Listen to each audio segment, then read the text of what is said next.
Isang mapagpalang araw sa atin lahat mga kaspero. Welcome back ulit sa ating panibagong episode ngayong araw. At ngayon, nandito tayo ulit sa Boracay.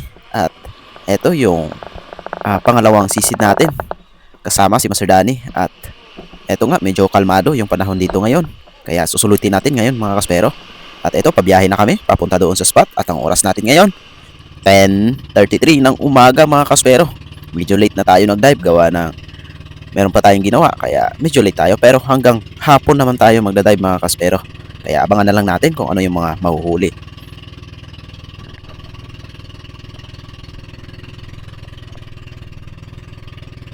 Unang drop natin dito sa spot. Pagdating natin, eto agad yung bumungad sa atin, isang grupo ng mga bait. At kung nakikita nyo mga kaspero, napakaganda ng visibility ng tubig dito. At hindi na gaano kalamig mga kaspero dahil nasa 26 degrees na yung tubig. Kaya okay na, medyo kalmado na tayo dahil pag malamig hindi tayo makatagal sa ilalim. At wala nga tayong nakita, kaya back to the surface at move sa unahan na spot mga kaspero.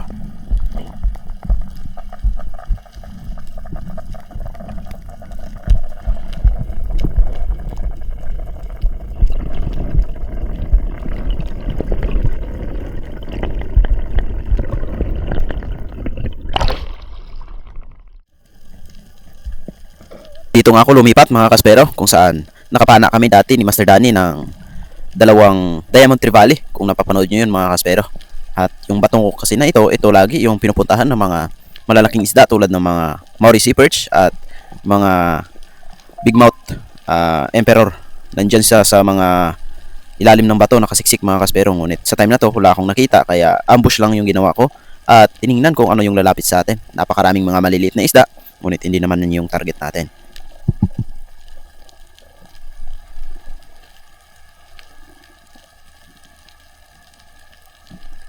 At this time, meron akong nakita na isang Oriental Sweet Lips. Good size na rin ito, halos kulang-kulang 1 kilo na, kaya hindi ko na pinalagpas mga kaspero para meron na tayong buena mano ngayong araw. At ayan na nga, tinutukan ko na. At saka tinira. Tinamaan naman, kaya eto na yung unang isda natin sa araw na to. Isang Oriental Sweet Lips mga kaspero.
Tamang-tama mga kaspero, dahil pagkatapos nating mahuli yung Oriental Sweet Lips, meron ulit akong nakita na 4 na pirasong samaral, kaya hindi ko na pinalagpas at tinira ko na mga kaspero. Buti na lang tinamaan. At yung natira natin, malaki na ito mga kaspero, kulang-kulang 1 kilo na, kaya ayos na yung pangalawang huli natin.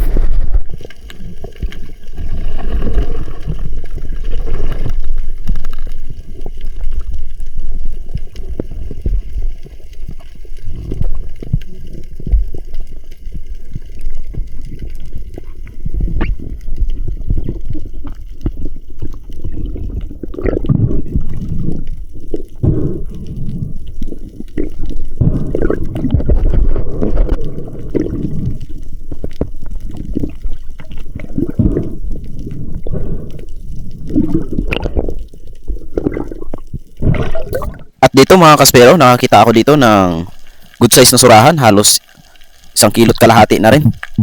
Nung pagkapana ko pala ng samaral, hindi ko na ibalik yung cam na ayusin, kaya medyo napayuko yung pagka set natin ng cam, kaya hindi masyadong kita yung pagkatira natin dito sa surahan, pero sa pool naman mga kaspero. Pangdagdag sa huli natin, at ito yung pangatlong isda natin. Yun, tinamaan mga kaspero. Isang surahan na pang-ihaw. Ayos, ang taba nito mga kaspero.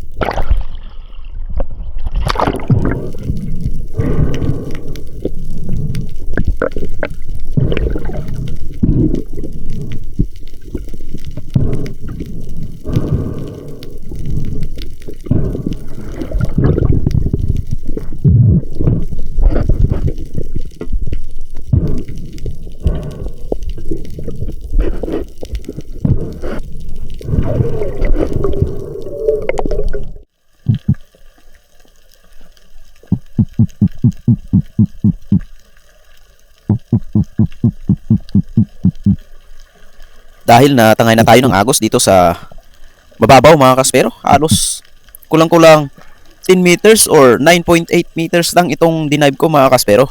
Meron kasi ako nakita dito na 2 pirasong saang, kaya hinawakan ko na yung saang para ito na lang yung kukunin ko. Ngunit habang nakadapa ako, meron akong napansin na papalapit sa atin na isang malaking barakuda mga kaspero. Ayan, kung napapansin nyo, ayun, medyo malayo siya sa atin, pero pipish call na lang natin para lumapit at saka sandusting.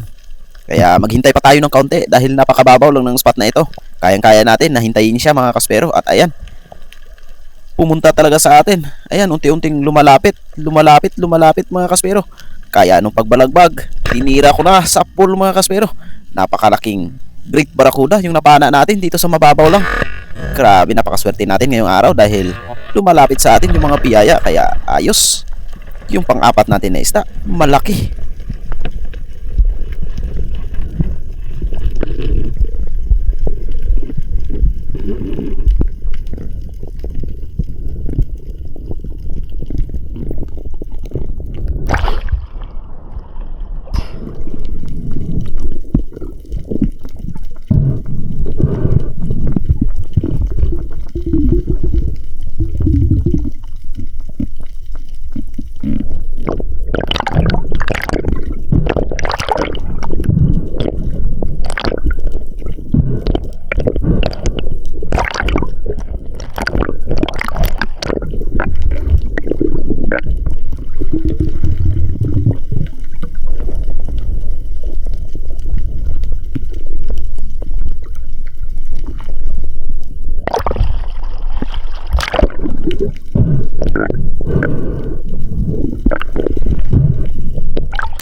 Dali mga kaspero, 9 meters.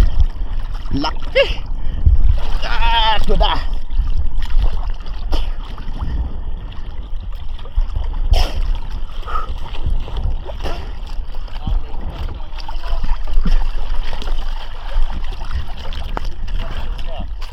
Dira na pas line ako.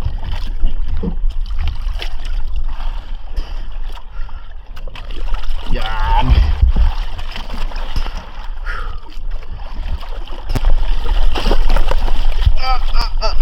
Lumalaban.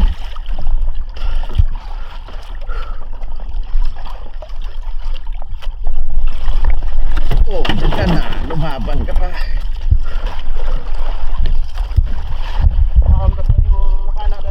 Abo, bahol na to.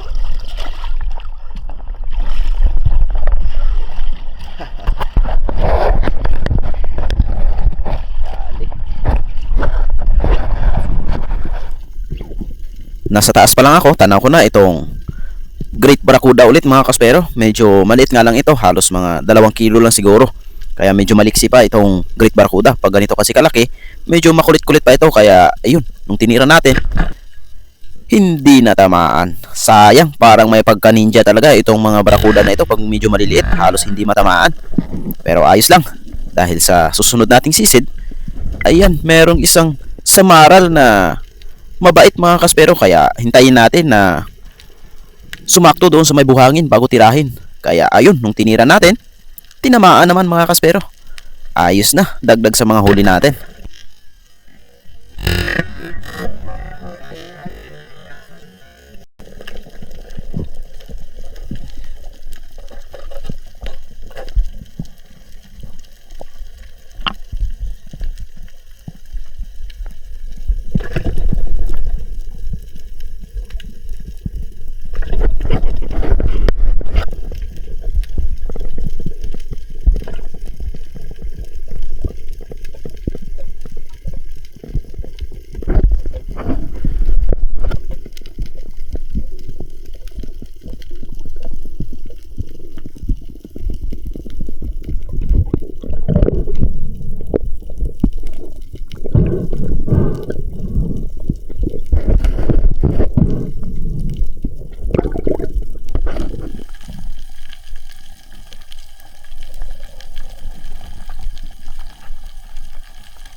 At this time mga kaspero, habang nakadaba ako, meron akong naririnig na mga tunog na parang malalaking isda mga kaspero. Kaya nagsandasting ako dito at saka nag-ugog. Dahil alam ko na nasa paligid lang ito mga kaspero, kaya kailangan lang natin na hintayin para lumapit sila. Kaya eto, palingon-lingon ako sa bawat paligid dahil baka biglang sumulpot lang dito sa tapat natin. At hindi nga tayo nagkamali mga kaspero. Paglingon ko sa kabila, nandun yung napakaraming mga manderbangos mga kaspero. Ayan o, sobrang dami talaga. At eto yung hindi ko ina-expect na grupo din ng mga giant trevally. Sobrang malalaki ito mga kaspero, ngunit ayaw lumapit sa atin. Yun pala, nandun si Master Danny sa taas at nakita niya yung bangos. Titirahin niya sana, ngunit may nakita siyang mga giant trevally din. At ayun, nung pababa si Master Danny, umalis na yung mga giant trevally at hindi na bumalik sa atin. Sayang, hindi man lang tayo nakahuli kahit isa sa daming isda na yun. Pero ayos lang, dahil babalik naman yan sa spot na ito kung saan natin nakita. Kaya babalikan natin maya maya mga kaspero, dahil malakas naman yung agos.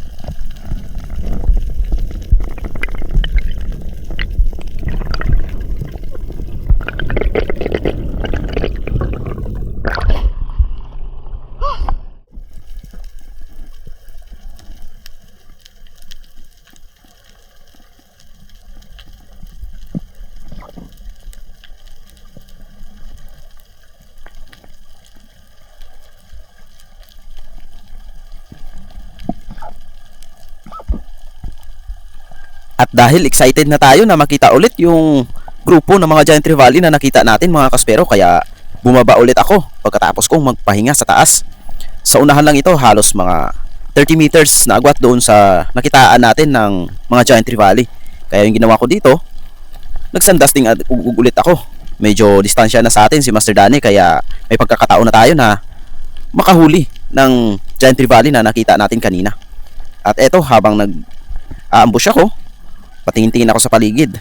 At eto, meron akong nakita na isang giant trevally mga kaspero. Nag-iisa lang ito at dahan-dahan na pumunta sa atin. Kaya hindi ko muna ginalaw yung pana ko para hindi siya ma-distract mga kaspero. At ayun, nung malapit na, tinutok ko na sa kanya yung pana ko para hindi na tayo magtutok pa. At ayun, nung tinira natin, bullseye mga kaspero, sapol sa mata, kaya walang kawala. At eto, yung mga dagdag sa huli natin, nakadali rin tayo ng giant trevally mga kaspero. Umabot din ito ng 7 kilos. Good size na rin mga kaspero. Panalo.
Ulo Black GT.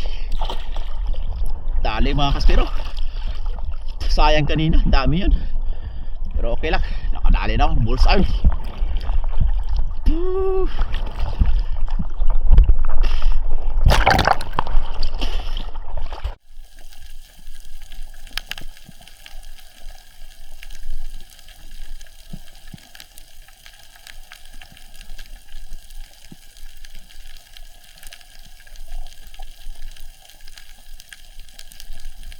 Nag-ambush ulit ako dahil meron akong nakita na grupo ng humpback unicorn. Malalaki na ito mga kaspero, halos 2 kilo. Mahigit na yung isa nito, ngunit ayun, nasanuhan lang natin at paikot-ikot lang sila doon mga kaspero, halos ayaw lumapit. Kaya hinintay ko pa na konti, baka magka-chance tayo na makapana. Pero ayun, hindi talaga para sa atin, kaya umahon na lang ako dito mga kaspero. Hinayaan ko na lang sila dahil hindi naman magpapahuli.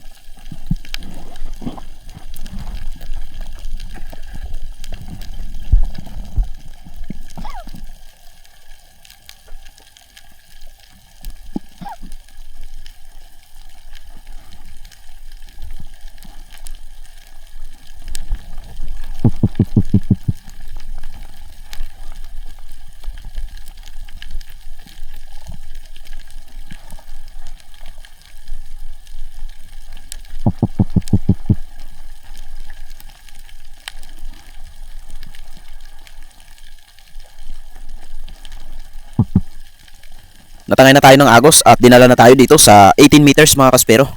Medyo hapon na at meron akong nakita na surahan ulit yung pambansang ihawin mga kaspero. At 2 piraso, meron din mga kasamang maliliit. Pero ito yung malaki yung pinili ko mga kaspero. Ayan, papalapit sa atin at nung tinira ko, 10. Nakadalawang surahan na tayo ngayong araw. Panalo na sa ihaw mga kaspero.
At eto na, yung huling sisid natin sa araw na ito. Hapon na. At nandito na tayo sa buhangin na part. At hindi ko ini-expect na meron pang mahuhuli mga kaspero. At napakaganda pa ng pagkatira natin sa isdang ito. Patay agad, kaya wala nang kalaban-laban mga kaspero. Easy na lang tayo paahon. Dahil ayan, dead shot mga kaspero. Panalo. Last fish of the day, Giant Trevally. At pagkatapos nito, umuwi na kami mga kaspero para ibenta yung mga nahuli natin.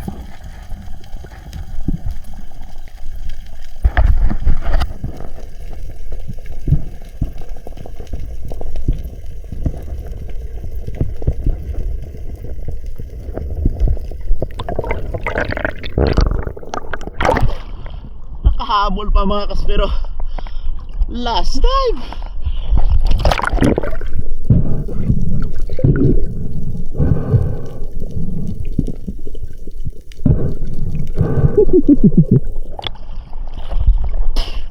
Dead shot.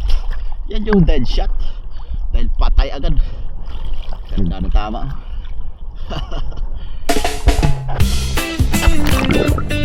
Pauwi na kami mga kaspero. At sumerte tayo. Dahil nakalast pa tayo ng GT. Yan. Saka dito pa. Lumulubog na May barakuda. May lapu-lapu. Bit-bit ang pana May GT pa. May surahan. Pang ina. Dana Tahimik lang ang paligid Sa ilalim Buhay ang galaw Hindi ito basta laro dito sinusukat ang tibay Lalim ng dagat kalaban pero puso ang tunay na sandata Gabi naman sa ilalim ng alon One breath, one dive, one shot Gabi naman spearfishing YouTube stories Tunay na buhay Oh, hi mga kaspero. Ito na yung nadali natin. Ayan na yung last na isda natin mga kaspero. Yung GT. Bili na rin. Panalo. Yung barakuda, ubos na agad. Halos wala pa tayong 1 oras na nagbebenta. Wala na. Wala.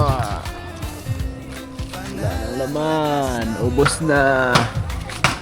Ito na yung benta namin. Ano na rin. Oh, paldo. Sakto, palobat na rin. Percent pa tayo mga kaspero.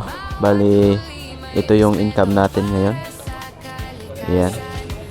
Bali, 8,875 mga kaspero. Ayan o. Grabe. Sulit na yung dive natin ngayong araw mga kaspero. Kahit alas 10 na tayo nag-umpisa ng umaga, pero nakaswerte pa rin tayo. Biyaya. Ayos. Ito mga kaspero, magkano bawat isa sa amin? Tatlo kami. 1, 2, 2, 2, 3, 4, 5, to 6 mga kaspero. Ha, paldo. Ayos. Ito pa oh. May ano Yan o, yung mga reject na isda. Ayan o. Yan, pag nakahuli kami niyan, wala, hindi namin binibenta kasi reject. Walang bumibili pag ganitong isda. Kaya inuulam na lang namin.